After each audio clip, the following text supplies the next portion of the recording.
Hi friends, मैं हूं आमिर खान और आप देख रहे हैं legal affairs. Happy independence day. आज मैं आपको स्वतंत्रता दिवस की बहुत बहुत शुभकामनाएं आप सभी को। और आज मैं आपको इस वीडियो में बताने वाला हूं legal affairs of the week, यानी इस हफ्ते की जितनी भी विधिक घटनाएं हुई हैं वो मैं आज आपको इस वीडियो में बताने वाला हूँ। फर्स्टली, सबसे पहले इस हफ्ते क्या हुआ। सबसे पहले इस हफ्ते हिंदू हिंदू जो वुमेन्स थी उनको प्रॉपर्टी में इक्वल राइट्स मिला। यानी कि पहले भी उनको हिंदू सक्सेशन एक्ट 2005 जब से लागू हुआ था तब से जो हिंदू फीमेल्स हैं वो भी कोपार्सनरी बन गई है, यानी कि प्रॉपर्टी में संपत्ति में बराबरी की हिस्सेदार हैं। ये हिंदू सक्सेशन एक्ट की सेक्शन 6 क्लोज 1 में गिवन है that the every coparcener has a interest in a property, equal interest in a property. यानी कि यह है हिंदू उत्तराधिकार अधिनियम 2005 की धारा 6 क्लोज 1 में दिया हुआ है कि प्रत्येक जो कोपार्सनर है उसकी संपत्ति में बराबर का अधिकार होगा, चाहे वह लड़की हो या लड़की। 2005 से पहले लड़कियों का संपत्ति में बराबर का अधिकार नहीं होता था, पर 9 सितंबर 2005 के बाद से लड़कियों का किसी भी प्रॉपर्टी में अपने पिता की प्रॉपर्टी में अनडिवाइडेड फैमिली में जो प्रॉपर्टी होती थी उसमें बराबर का हिस्सा होता था। पर उसमें क्या था, कुछ अटकलें आती थी, कुछ प्रॉब्लम्स आती थी जिससे कि वो प्रॉपर्टी उन लड़कियों को नहीं मिल पाती थी। प्रॉब्लम्स ये थी कि अगर उनके फादर 9 सितंबर 2005 से पहले ही डाई हो चुके हैं तो केसेस में बीच में जो कुछ केसेस जो थे वो सबऑर्डिनेट कोर्ट्स और हाई कोर्ट्स में पेंडिंग थे, यानी अधीनस्थ न्यायालय और उच्च न्यायालयों में। इस पर अब सुप्रीम कोर्ट ने एक बड़ी नया जजमेंट पास किया है। इस पर सुप्रीम कोर्ट ने कहा है कि लड़कियों का भी प्रॉपर्टी में इक्वल शेयर है, यानी कि बराबर का अधिकार है, चाहे उनके फादर 9 सितंबर 2005 से पहले ही क्यों ना डाई हो गए हों। और दूसरी बात कि उनका भी जन्म से ही प्रॉपर्टी में हिस्सा है। अब इसमें नई बात क्या है, रोचक बात, इंटरेस्टिंग चीज क्या है कि अगर वो प्रॉपर्टी उनके फादर के एंसेस्टर्स की है तो प्रॉपर्टी में लड़की को बराबर का हिस्सा मिलेगा। तो वो वसीयत अगर उसके फादर बनाना चाहे तो वसीयत भी कोई काम नहीं आएगी। बट अगर उसके कोई फादर हैं जो कि जो प्रॉपर्टी उन्होंने खुद ने अर्न की है सेल्फ, तो उसमें वो वसीयत यानी विल बना सकते हैं, जिसमें वो अगर अपनी प्रॉपर्टी सिर्फ लड़के को ही देना चाहें तो वो लड़के को भी दे सकते हैं। दूसरी जो इस हफ्ते की लीगल जो दूसरी विधिक घटना है वो ये है कि इकोनॉमिक वीकर सेक्शन, यानी कि आर्थिक कमजोर वर्ग जो उसको पहली बार यूपीएससी में रिजर्वेशन मिला और उसका रिजर्वेशन कट ऑफ ओबीसी से भी नीचे रहा।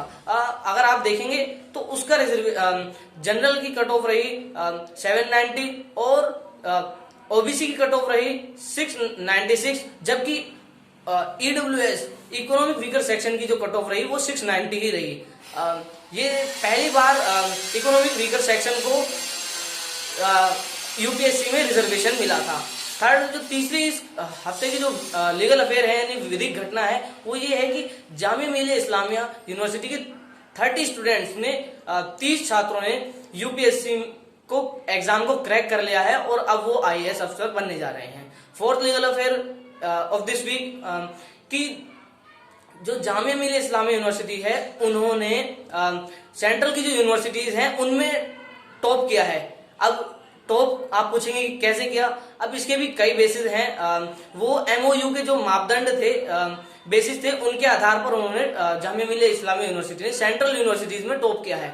जामिया मिलिया इस्लामिया यूनिवर्सिटी ने 90% स्कोर किया है। सेकंड नंबर पर रही है राजीव गांधी यूनिवर्सिटी ऑफ अरुणाचल प्रदेश जिसने 83% स्कोर किया है। थर्ड नंबर पर रही JNU Jawaharlal Nehru university from new Delhi जिसने कि 82% स्कोर किया है। फोर्थ नंबर पर रही अलीगढ़ मुस्लिम यूनिवर्सिटी जिन्होंने 78% स्कोर किया है। अभी आप पूछेंगे कि कैसे उसको जामिया मिलिया इस्लामिया यूनिवर्सिटी ने टॉप किया है। अब मैं आपको बताना चाहूंगा कि कुछ मापदंड यूजीसी ने सेट किए थे एमओयू के तहत, जिनमें कि जो अंडर ग्रेजुएट स्टूडेंट्स हैं उनका जो और पोस्ट ग्रेजुएट स्टूडेंट्स, एमफिल के स्टूडेंट्स और पीएचडी के स्टूडेंट्स के जो मार्क्स थे उनके बेसिस पे, और उसके साथ साथ कितने फॉरेन के स्टूडेंट्स यूनिवर्सिटी में पढ़ रहे हैं और कितने दूसरे स्टेट से, अदर स्टेट्स के जो स्टूडेंट्स हैं वो यूनिवर्सिटी में पढ़ रहे हैं, इसके अलावा कितने स्टूडेंट्स ने net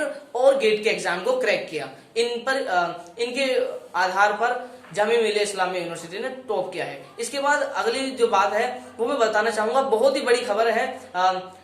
senior advocate Prashant Bhushan को क्रिमिनल कंटेम्प्ट ऑफ कोर्ट का दोषी सुप्रीम कोर्ट ने करार दिया गया है और उन्होंने इसका जजमेंट 20 अगस्त तक के लिए अपने पास रिजर्व किया है और वो 20 तारीख को इसका जो जजमेंट है वो पास करने वाले हैं। हालांकि उनको गिल्टी मान लिया गया है। अब मैं आपको बताने वाला हूं कि उन्हें क्यों इसका गिल्टी माना गया। असल में प्रशांत भूषण एक सीनियर एडवोकेट हैं, तो उन्होंने चीफ जस्टिस ऑफ इंडिया जो अभी करंट में है S.A. बोबडे, शरद अरविंद बोबडे जो हमारे चीफ जस्टिस हैं, उनको लेकर कुछ ट्वीट कर दिया था ट्विटर पे 27 जून को, और 29 जून को उन्होंने जो सुप्रीम कोर्ट से रिलेटेड कुछ मामला था उस पर उन्होंने ट्वीट कर दिया था। इस मामले पर सुप्रीम कोर्ट ने अपने आप ही सेल्फ मामला दर्ज किया, क्रिमिनल कंटेम्प्ट ऑफ कोर्ट का स्वतः ही संज्ञान लिया और प्रशांत भूषण जो हमारे इंडिया के सीनियर एडवोकेट हैं सुप्रीम कोर्ट के,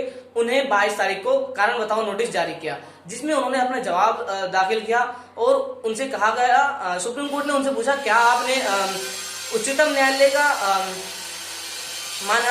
क्या कहते हैं क्रिमिनल कंटेम्प्ट ऑफ कोर्ट नहीं किया है। तो उन्होंने अपने जवाब में बताया कि उन्होंने तो सिर्फ अपने भावों को व्यक्त किया था, यानी जो अपनी पर्सनल जो थिंकिंग थी उसको बताया था। उन्होंने कोई ऐसी टिप्पणी नहीं की थी जिससे कि सुप्रीम कोर्ट या जो उसके न्यायाधीश है उनकी मर्यादा को ठेस पहुंचे। और एक तरफ अब जो लीगल सिस्टम है वो भी दो भागों में बंट गया है। पहला ये कि कुछ कह रहे हैं कि प्रशांत भूषण को सजा होनी चाहिए, पर कुछ रिटायर्ड जजेस, हाई कोर्ट के जजेस और डिस्ट्रिक्ट जजेस भी, उनका भी ये कहना है कि उन्होंने तो सिर्फ टिप्पणी की थी और ऐसे अगर आप ऐसे सुप्रीम कोर्ट को उन्हें दंड नहीं देना चाहिए। हालांकि उन्हें अब इसमें होता क्या है, जब क्रिमिनल कंटेम्प्ट ऑफ कोर्ट में क्या पनिशमेंट रखी गई है, अब क्रिमिनल कंटेम्प्ट ऑफ कोर्ट यानी कि कोर्ट की आपराधिक अवमानना में जो पनिशमेंट है वो ये है या तो 6 मंथ इम्प्रिजनमेंट या फिर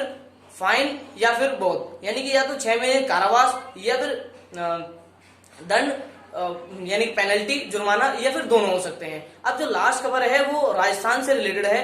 राजस्थान में 1 महीने से सियासी उठा पटक चल रही थी, जिसमें कि लग रहा था कि कांग्रेस की सरकार गिर जाएगी, पर अंत में सचिन पायलट कांग्रेस के खेमे में वापस लौट आए हैं। और अशोक गहलोत ने भी अपनी बातों में कहा कि पहले वो उनसे नाराज थे सचिन पायलट से, पर अब वो उन्होंने लास्ट में सेंटेंस दिया, पहले उन्होंने उन्हें निकम्मा नकारा कह दिया था, पर उन्होंने अब बाद में अपने आप को सुधार करते हुए कहा कि अपने तो अपने होते हैं, इसलिए उन्होंने अब वो वापस आ चुके हैं। तो इसलिए अब उन्होंने विश्वास मत भी प्राप्त कर लिया है आज के दिन। तो आज की लीगल अफेयर्स यहीं तक। और अगर आप हमारी वीडियो को YouTube पर देख रहे हैं तो आप हमारे YouTube चैनल को सब्सक्राइब कीजिए, और अगर आप हमारी वीडियो Facebook पर देख रहे हैं तो आप हमारे Facebook पेज को लाइक कीजिए, और अगर आपको ये वीडियो अच्छा लगा तो आप हमें कमेंट करके और लाइक करके जरूर बताएं। Thank you.